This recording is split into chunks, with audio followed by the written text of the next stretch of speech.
রাতটাকে কি ভয়ঙ্কর মনে হচ্ছে দেখুন। মনে হচ্ছে এক যুগ ব্যথা নিয়ে রাতটা তার জীবন পার করছে।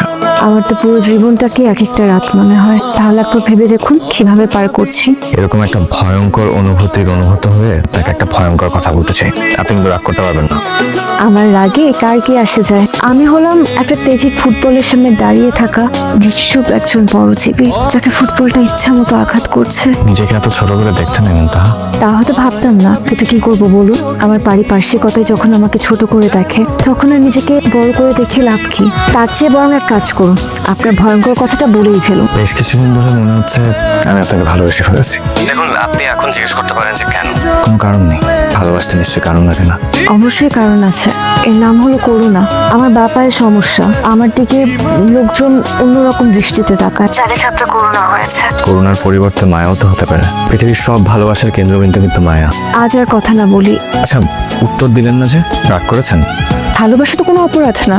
আজ রাখি, কাল কথা হবে। ঠিক আছে। আপু ফুপু কি আছে নাকি গেছে? চলে গেছে বোধহয়, আর না হলে সিঁড়িতে লুকিয়ে আছে। আমরা কি করছি সেটা দেখছে। সমস্যা হবে না?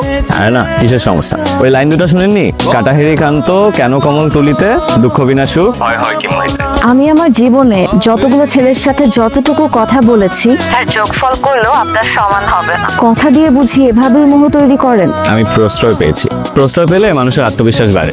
দেখুন, আপনার আমাকে পছন্দ না হলেও অপছন্দ হয়নি সেটা আমি জানি। আর ভালোবাসবেন কি বাসবেন না সেটা আপনার উপর ডিপেন্ড করে। অনন্ত, দেখুন আমার শারীরিক সমস্যা আছে, কিন্তু মনে তো কোনো সমস্যা নাই। আপনি কি আমাকে আরেকটু প্রশ্রয় দেবেন? যতটুকু প্রশ্রয় দিলে আমরা একজন আরেকজনকে তুমি বলতে পারি। আমি আপনাকে মায়া বিমান বানাচ্ছি।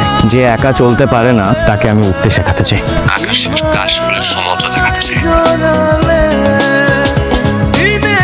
তুমি জানো আমি কালকে রাতে কি স্বপ্ন দেখছি যে তুমি একটা ম্যাজেন্ডা কালারের শাড়ি পরে বারান্দায় দাঁড়িয়ে আছো। তোমাকে দেখতে একদম এক ঝাঁক বাগান বিলাসের মতো লাগছে। আচ্ছা, এই যে আমাদের মেলামেশা, মোহ বা মায়া, এটা কি কোনো ভবিষ্যৎ আছে? জীবনটা তো আমাদের, আমরা যা চাইবো ভবিষ্যৎ তাই হবে। বিয়ে করবো আমাকে? কেন করবো না? যে একটু ভালো লাগলো, ঘুরলাম ফিরলাম, তারপর কি শেষ? আর কেউ তখন যদি না মানে? না মানে না মানবে, পালাতে পারবো না আমার সাথে। পারবো না তো। তাহলে আর কি? তাহলে গুন্ডা ভাড়া করে তোমাকে তুলে নিয়ে যাবো, আর তুমি চিৎকার করতে থাকবে, বাঁচাও বাঁচাও, আমাকে গুন্ডারা তুলে নিয়ে যাচ্ছে।